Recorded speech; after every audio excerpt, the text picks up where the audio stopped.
kubadda cagta Manchester City ayaa laga hor istaagay kulankeeda saddexaad oo xiriir horyaalka Premier League inay badiyaan ciyaar galabta ay u martiyeen kooxda la yiraahdo Wolves. Ciyaartan oo ka dhacday garoonka Wolves ayaa ku dhamaatay bareejo gool iyo gool, waxaana goolka bareejada raadiyay kooxda kubadda cagta Man City. Pep Guardiola iyo kooxdiisa oo ishubeeyay xil ciyaareedii ugu dambeeyay ayaa kulankan ku adkaatay inay helaan goolashii kulankii hore oo kale. Guardiola ayaa kooxdiisa qaybta hore sameysay fursado, balse waa laga diiday inay goolal helaan. Qaraax Tube ayaad kala socotaan warbixintan, waxayna abaaraysaa 4 waxyaabood oo Manchester City ka hor istaagay inay badiyaan kulankoodii saddexaad oo xiriir ah xil ciyaareedkan horyaalka Premier League.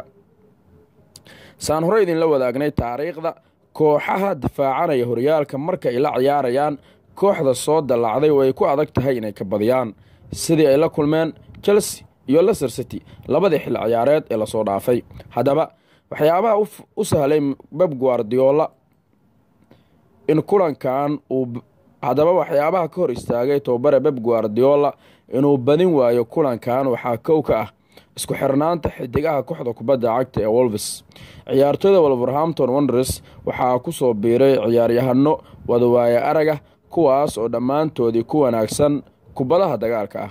Goolahay u qaaday Portugiiska tartanka Euro-ga ee 2016 Rui Patricio, ciyaaryahanka qadka dhexe ee xulka Portugal João Moutinho iyo xidiga kale ayaa Wolves jooga. Sababtoo ah waxaa kooxdan wax ku leh Jorge Mendes oo kamid ah wakiilada ugu caansan ee kubadda cagta. Sidaa darteeda ciyaaryahano muhiim oo u badan xulka qaranka dalka Portugal ay isku heleen. 2 isbedbedel shaxeedka uu sameeyo Guardiola kulan walba.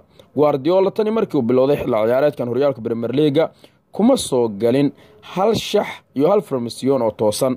Sidaas darteeda way ku adkaatay kulan walba inuu ku soo galo shax ka duwan shaxdii hore. Otamendi ayaa keed ka soo muuqday kulanka iyo John Stones, taasna waa mid ka mid ah dhibaatada uu wajahay Guardiola. Qodobka saddexaad, xidigaha isku boosaska ah ayaa ku soo batay kooxda City. Tusaale oo kale Leroy Sane, Bernardo Silva, Raheem Sterling, Riyad Mahrez ayaa kooxda wada jooga, taas oo ay adag tahay in la maareeyo.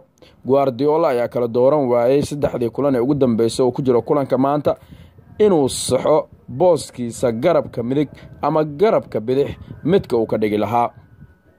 4 maqnaanshihii Otamendi oo ah difaac waaye araga una baahneed kooxda kubadda cagta Man City inay ku soo bilowdo kulankan ayaa keedka ka soo muuqday.